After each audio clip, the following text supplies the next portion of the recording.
Okay, now we'll resume our reading of Alma chapter 22, starting at verse 32. Keep in mind that this is the narrow neck of land. The northern part of this narrow neck of land is the Coatzacoalcos floodplain. Seasonally, the ocean came up to about this point here.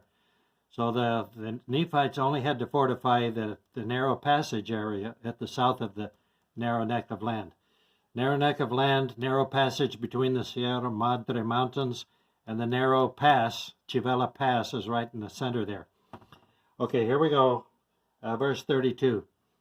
And now it was only the distance of a day and a half's journey for a Nephite on the line Bountiful and the land Desolation. Remember, the Isthmian lands are Bountiful and Desolation on the east and the west. From the east to the West Sea, from the east to the West Sea. And thus the land of Nephi and the land of Zarahemla were nearly surrounded by water, there being a small neck of land between the land northward and the land southward. And it came to pass that the Nephites had inhabited the land Bountiful, even from the east unto the West Sea. And thus the Nephites in their wisdom with their guards and their armies had hemmed in the Lamanites on the south, that thereby they should have no more possession on the north, that they might not overrun the land northward. Therefore the Lamanites could have no more possessions, only in the land of Nephi and the wilderness round about. Round about again. Remember those words? Round about. Those incredibly important words, whither and round about. So the Lamanites could have no more possessions, only in the land of Nephi and the wilderness round about the land of Zarahemla.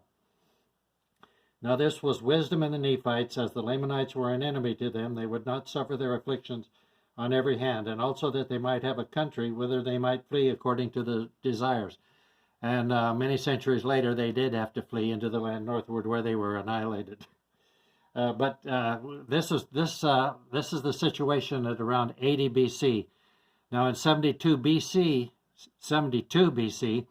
Captain Moroni annexed the coastal east coastal wilderness here and the west coastal wilderness there, the Chontalpa Plain and Tabasco and the Soconusco region.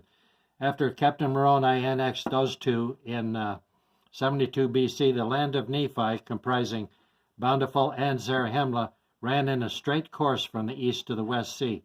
At this point we're reading about today at 80 BC, it ran in a diagonal, but Captain Moroni made it run in a straight course from sea to sea, transcontinental. Thanks.